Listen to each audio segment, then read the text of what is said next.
ഗാന്ധി ഘാതകൻ ഗോഡ്സെയെ സമൂഹമാധ്യമങ്ങളിൽ പ്രകീർത്തിച്ച അധ്യാപികയ്ക്കെതിരെ നടപടിയെടുക്കാതെ NIT വ്യാപക പ്രതിഷേധമാണ് NIT അധ്യാപിക ഷൈജ ആണ്ടവനെതിരെ ഉയരുന്നത്.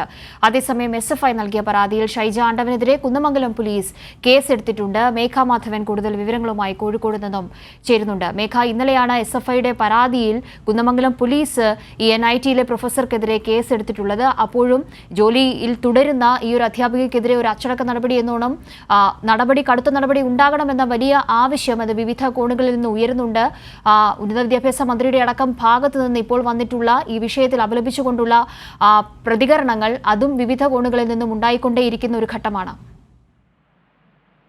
കാവ്യ, അതായത് ഇപ്പോൾ അല്പസമയം മുൻപാണ് മന്ത്രി ആർ ബിന്ദു ഈ വിഷയവുമായി ബന്ധപ്പെട്ട് പ്രതികരിച്ചത്. കൃത്യമായി തന്നെ അധ്യാപികയായ ഷൈജ ആണ്ടവന്റെ നിലപാട് കമന്റ് ദൗർഭാഗ്യകരം, നിർഭാഗ്യകരം എന്ന് തന്നെയാണ് മന്ത്രി പ്രതികരിച്ചത്. അതിൽ വിശദമായ പ്രതികരണവും മന്ത്രി നടത്തി. ഗാന്ധിയെ കൊന്നതിലൂടെ നന്ദികേടാണ് ഗോഡ്സെ കാണിച്ചത്. അതിന്റെ ഒരു ആവർത്തനം തന്നെയാണ് ഈ കമന്റിലൂടെ നിലവിൽ കാണാൻ കഴിയുന്നത് എന്നും മന്ത്രി പറഞ്ഞിട്ടുണ്ട്. ഏതായാലും കാവ്യ സൂചിപ്പിച്ചതുപോലെ തന്നെ NITയുടെ ഭാഗത്ത് നിന്ന് ഇതുവരെയും ഒരു പ്രതികരണവും ഉണ്ടായിട്ടില്ല എന്നതും ശ്രദ്ധേയമാണ്.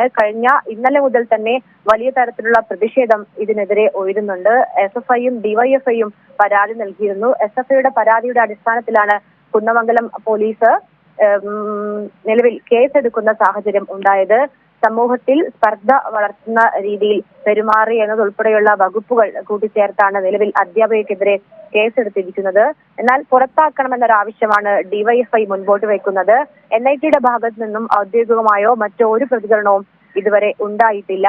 ഒരുപക്ഷെ കഴിഞ്ഞ കുറെ കാലമായി NIT സ്വീകരിക്കുന്ന നിലപാടുകൾ വെച്ച് നോക്കുമ്പോൾ അധ്യാപകർക്കെതിരെ ഒരു നടപടിയും അവരുടെ ഭാഗത്ത് നിന്നുണ്ടാകാൻ സാധ്യതയില്ല എന്ന് തന്നെയാണ് പല കോണുകളിൽ നിന്നായി വിലയിരുത്തുന്നത്. ഒരു പക്ഷേ ഈ പ്രതിഷേധങ്ങൾ കണക്കിലെടുത്തുകൊണ്ട് ഇനി NIT ഏത് രീതിയിലാണ് ഈ വിഷയത്തെ സമീപിക്കുക എന്ന് വരും മണിക്കൂറുകൾ മാത്രമേ കാണാൻ കഴിയുകയുള്ളൂ.